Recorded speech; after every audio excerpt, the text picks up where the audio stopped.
आज हम चर्चा करते हैं नंबर सिस्टम। फंडामेंटल सब्जेक्ट के अंतर्गत ये क्वेश्चन आता है, नंबर सिस्टम क्या है, ये कितने प्रकार का होता है, इसके बारे में आज हम चर्चा करेंगे कि नंबर सिस्टम। तो नंबर सिस्टम जो होता है वो एक प्रकार का, जैसे अपन अपनी भाषा में समझें, नंबर सिस्टम एक कंप्यूटर के अंदर जो मशीनी भाषा होती है, 0 और 1 का कोड्स में जो लिखी जाती है, बाइनरी जैसे हम फॉर्म बोलते हैं, वही नंबर सिस्टम कहलाता है। नंबर सिस्टम जो होता है उसको 0 और 1 के कोड्स में लिखा जाता है।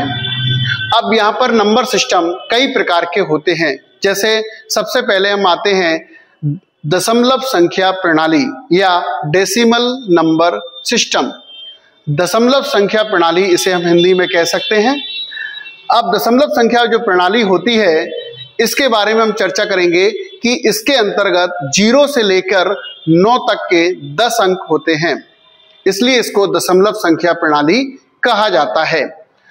0 से लेके 9 तक के 10 अंक इसके अंतर्गत होते हैं। ये 10 अंकों के आधार वाली प्रणाली कहलाती है, इसलिए इसका आधार 10 होता है। जैसा कि टेबल के माध्यम से हम आपको बताएंगे कि किस तरीके से 0 से लेके 9 तक के इसके अंतर्गत 10 अंक होते हैं।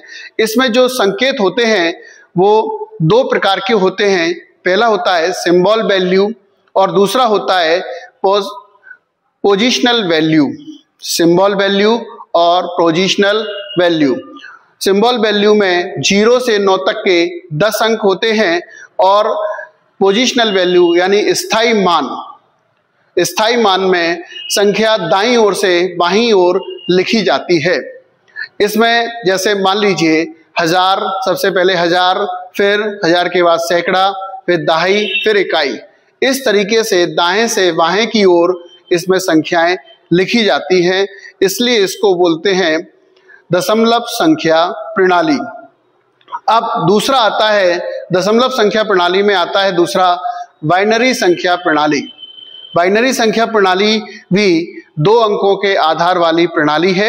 इसमें केवल 2 ही अंक का इस्तेमाल किया जाता है, 0 और 1, इसलिए इसको बाइनरी अंक भी कहते हैं। बाइनरी अंक जो होता है उसे हम बाइनरी उसे बाइनरी को हम बिट भी कहते हैं। जो हम डाटा उसके अंदर प्रोग्राम सेट करते हैं बाइनरी अंक के द्वारा, उसे हम बिट भी कहते हैं, क्योंकि बिट सबसे छोटी इकाई होती है कंप्यूटर की। अब इसमें जो भी अंकों के समूह, जो भी दशमलव संख्या में जो अंकों के समूह होते हैं, उसके अर्धभाग को निवल कहा जाता है और संपूर्ण भाग को बाइनरी कोड्स कहते हैं। इसमें भी दशमलव संख्या प्रणाली को भी हम किसी भी बाइनरी संख्या प्रणाली से में कन्वर्ट कर सकते हैं और बाइनरी संख्या प्रणाली को दशमलव संख्या प्रणाली में कन्वर्ट कर सकते हैं। जैसा कि हमने यहाँ पर एक टेबल के माध्यम से आपको बता रहे हैं कि किस तरीके से दशमलव संख्या प्रणाली को बाइनरी संख्या प्रणाली में प्रदर्शित किया जाता है और बाइनरी संख्या प्रणाली को किस प्रकार से दशमलव संख्या प्रणाली में कन्वर्ट किया जाता है। तो यहाँ पर जैसा कि हम आपको बताते हैं, सबसे पहले यहाँ पर हम संख्या लिखते हैं। सबसे पहले हम यहाँ पर संख्या लिखते हैं। जैसे जो हमारी संख्या होती है 0, 1, इस तरीके का एक प्रणाली होती है जिसके माध्यम से हम उसको समझ सकते हैं। जैसा हमने आपको यहाँ पे बताया है टेबल के माध्यम से। इसका जो फोटोज है वो हम आपको वीडियो के माध्यम से शेयर करेंगे, जो आप उसको टेबल को अच्छी तरह से बेहतर तरीके से उसको समझ सकते हैं। सबसे पहले हम बाइनरी कोड्स लिखते हैं। बाइनरी कोड्स 0, 1, 0, 1, 0, 1, इस तरीके से ये बाइनरी कोड्स लिखा जाता है। इसको फिर हम अंकों के मान में बदलते हैं, यानी कि दाएं से बाएं की ओर लिखते हैं। सबसे पहले 0, फिर 1, फिर 0, 1, 0, इस तरीके से हम इसको इस क्रम से लिख देते हैं। इसके बाद अंकों का मान लिखते हैं। अंकों का मान मतलब जो 2 अंकों के आधार वाली प्रणाली होती है, जो 2 अंकों के आधार वाली प्रणाली होती है उसे हम बाइनरी संख्या कहते हैं। मतलब इसके अंदर 2 ही अंक होते हैं, 0 और 1, इसलिए हम इसको 2 इसका बेस रहता है और इसको इसके स्क्वायर के रूप में हम यूज कर सकते हैं। तो हम सभी के ऊपर 2 का पावर जो होता है उसको हम यहाँ से इसको कैलकुलेट करते हैं। अब इसके बाद हम इसका दशमलव का स्थानीय मान निकालते हैं।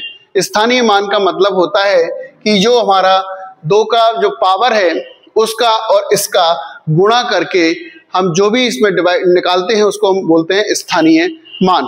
जैसे मान लीजिए यहाँ पे हमने लिखा 0 × 2, इसकी पावर 0, तो इसका स्थानीय मान 0 ही आएगा।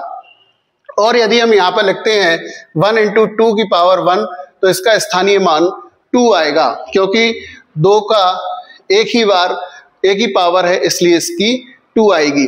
अब इसका यहाँ पे हम स्थानीय मान 1, 2, 3, 2 की पावर 4, 2 की पावर 5, 2 की पावर 6, इस तरीके से इसको लिखते हैं। अब यहाँ पर आता है 0 × 2 की पावर 2, तो 2 दूनी 4, इसलिए इसका स्थानीय मान आया 4।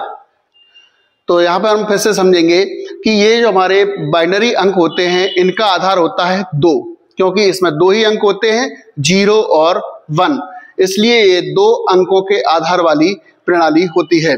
इसमें 0 से लेके 9 तक के 10 अंक होते हैं, जिन्हें हम स्क्वायर के रूप में यहाँ पर चढ़ा लेते हैं।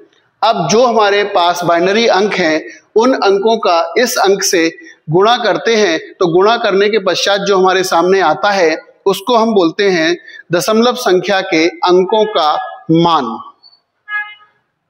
तो इस वीडियो के माध्यम से आज हमने आपको समझाया है दशमलव संख्या के अंकों का मान कैसे निकाला जाता है। अब यहाँ पर मान लीजिए कोई हमारे सामने एक दशमलव संख्या है, उसको हम बाइनरी अंक में किस प्रकार से कन्वर्ट करेंगे। मान लीजिए हमारे पास 99 करके कोई एक अंक है, इसको हम बाइनरी अंक में बदलते हैं तो हम इसको 2 से डिवाइड करते हैं, क्योंकि 2 अंकों की आधार वाली प्रणाली होती है। जब तक ये संख्या 0 नहीं हो जाए तब तक इसको हम 2 से भाग करते जाते हैं। यदि हमने जैसे 99 है तो इसका आधा होना चाहिए 25 इसका आधा होना चाहिए 49। अगर 100 होता तो 50 होता, अगर इसका है आधा करेंगे तो 49 आएगा और इसका जो शेष बचेगा वो हम यहाँ पर लिख देंगे। अब इसको भी हम 2 से डिवाइड करते हैं तो इसका जो भाग है वह 24 आएगा और इसका जो शेष है वो यहाँ पर 1 आ जाएगा। और इसको हम 2 से भाग करेंगे, अब ये 24 है, ये पूरा अंक कट गया है 12 से, तो ये इसका शेषफल 0 आ गया। अब जो हमारे साइड से जो अंक निकल रहे हैं उसको हम बाइनरी कोड्स कहते हैं। जब बाइनरी कोड्स पूरा निकल आता है तो नीचे से ऊपर की ओर हम इसको लिखते हैं, नीचे से ऊपर की ओर हम इसको लिखते हैं, जो हमारा बाइनरी अंक कहलाता है। तो इस तरीके से आज हमने इस वीडियो के माध्यम से समझा कि दशमलव संख्या प्रणाली और बाइनरी संख्या प्रणाली क्या चीज है, इसको हम कैसे निकालते हैं और कैसे इसको हम कैलकुलेट करते हैं। अब इसके अगले वीडियो में हम आपको इसकी 2 प्रणालियों के बारे में भी समझाएंगे, जो है हेक्साडेसिमल प्रणाली और अष्ट आधारी प्रणाली। धन्यवाद।